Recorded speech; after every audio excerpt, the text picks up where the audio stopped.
What exercises can you do in a busy lifestyle to build your strength? That is what we're talking about today in part 2 of Fitting in Fitness to a Full Plate.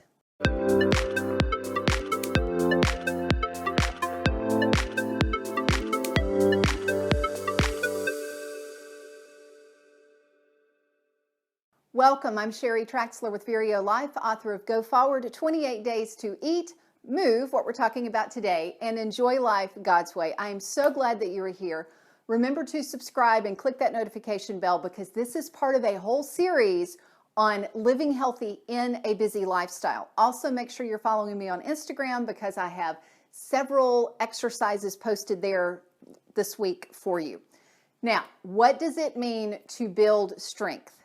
Quick recap from last week. You want to fatigue the muscle. You want to know why you are doing your strength training. And as far as the fatigue, a question comes in of, well, how do I know if the muscle is fatigued? Do I just kind of feel it a little bit? No, it's actually fatigue. Maybe you're getting a little bit shaky with it.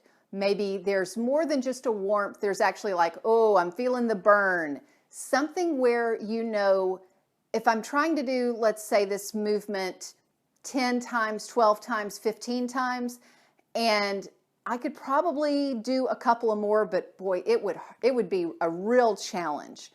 That is fatigue. You still could do a couple more, but you're really feeling it. That's fatigue. That's where you're getting those microscopic tears that we talked about last week, which is good, and then they grow back stronger. What specific exercises do you want to do, and how do you build them into your day? First, you choose what movements you're going to focus on, what body parts you're going to focus on for a day. That is step one. And the reason for that is if you're truly fatiguing the muscle and getting those microscopic tears, you don't want to do that every day for the same muscle group. So if you were doing push-ups, and I know people who do this, and I try to help them, is they do push-ups, let's say they do 100 push-ups every day. They're always working those chest muscles and never giving the chest muscles time to heal. So you would be better off doing the chest workout one day, and then the next day, that time that you would be doing that, doing some squats to work your legs. So for you, if your goal is, full body, I want to work, but within a week's time, I want to make sure that I've built some strength everywhere in my body, then maybe it is Monday that you do focus on back exercises. Tuesday, focus on chest. Wednesday, you might focus on legs. Thursday, we might swing back to back, and the reason is because most of us spend our life this way. Doing a little extra on the back is a good thing. And then you might go back to leg workout or an arm workout on Friday.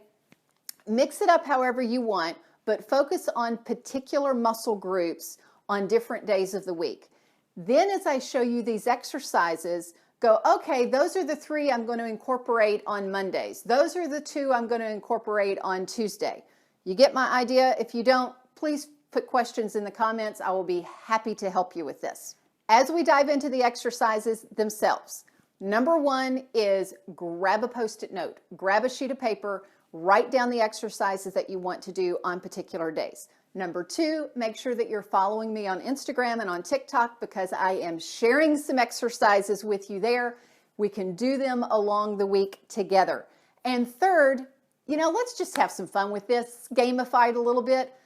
Take a 3-day challenge. Take a 3-day strength challenge and say for 3 days this week, I am going to find ways to work on my strength. And finding those ways simply means watching this video and following me on Instagram and TikTok because that's where I'm going to tell you all the stuff to do. So let's dive in. Here we go. When you are washing your fruits and vegetables for the week, when you are washing your dishes, when you're brushing your teeth, when you are at a red light, when you're drying your hair, especially if your hair is as thick as mine, there are 3 exercises that you definitely can do safely while you're doing these things. 1 is glute squeezes. It's kind of like the effect of a donkey kick if you have done those in a gym, but you are just simply squeezing your butt cheeks together as tight as you can. Make sure that you're breathing while you're doing that. Hold it until you get a burn and release, or squeeze and release, squeeze and release. Another one is pull the belly button in towards your spine. Really tighten up what we call your transverse abdominis. That's the muscle that surrounds the abdominals. Pull that belly button in tight and really get a good squeeze there. Again, make sure that you are breathing. Do not hold your breath. And hold that for a good 30-60 seconds. If you're brushing your teeth for 2 minutes, it's a great time to do that because you'll be squeezing your abdominals for 2 minutes. Another one that you can do is, I'm going to go out of the screen a little bit this for you, but calf raises. You can either hold the calf raise, or you can raise and lower for calf raises while you're washing your fruits and vegetables, brushing your teeth. Actually, this one you really can't do in the car, but the other two you can do while you're at a red light. When you're on a Zoom meeting and you keep the camera on, you can still do a calf raise and just hold it and hope that you don't fall over. If you turn the camera off, you can do calf raises up and down, you can do dips, you can do a back squeeze. I'm going to turn around and show you how to do that. For anybody who sits a lot, especially with the computer, we're going to reverse that.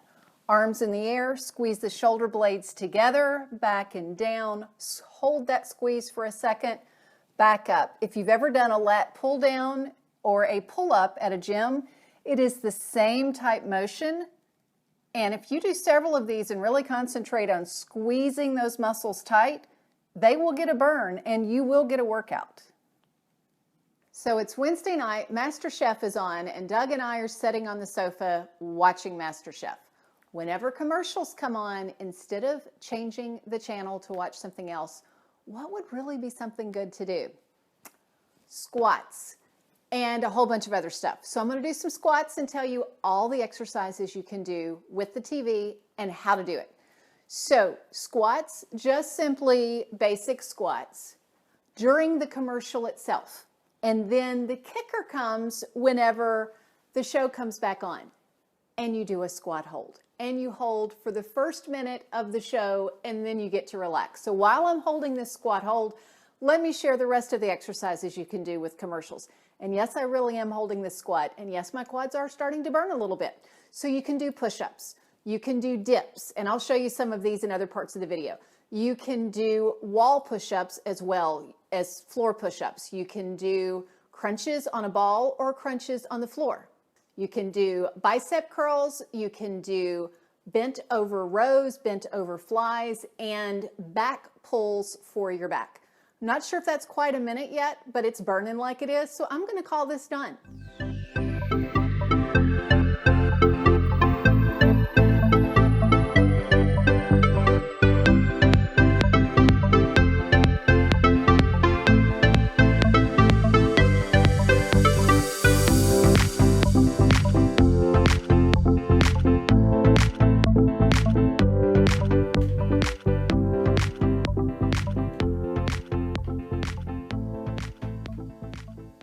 When a friend calls and you're talking on your phone, instead of just talking, put it on speakerphone and start doing some lunges. Start doing some bicep curls, some back workouts. Start doing some push-ups, some dips.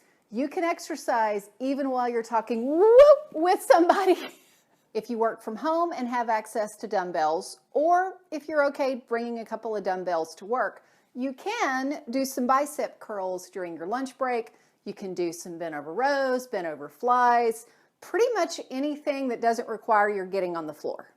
One of the easiest leg exercises to do while you're working is take a small ball, it can be weighted or not, put it between your knees. While you're talking, while you're typing, while you're working on anything, you can squeeze and release, or you can squeeze and hold. Thank you so much for watching all of those exercises. Most important, thank you for trying them. Hope that you followed along and played with some of them. Write those exercises on Post-it notes. Put it in your car so you remember to contract your TA, your transverse abdominis. Put it by your TV so that you remember to do some push-ups, to do some squats. Make sure that you put a Post-it note by your phone so you remember to do some lunges with your phone. Well, not with your phone, with phone calls. You get what I'm saying. Keep those reminders around. It will help you remember to do this as part of your 3-day challenge. Remember to subscribe, of course, and what? Click that notification bell because I want you to succeed in this. Thank you for being here. Until next time, find your unique path and fulfill your potential.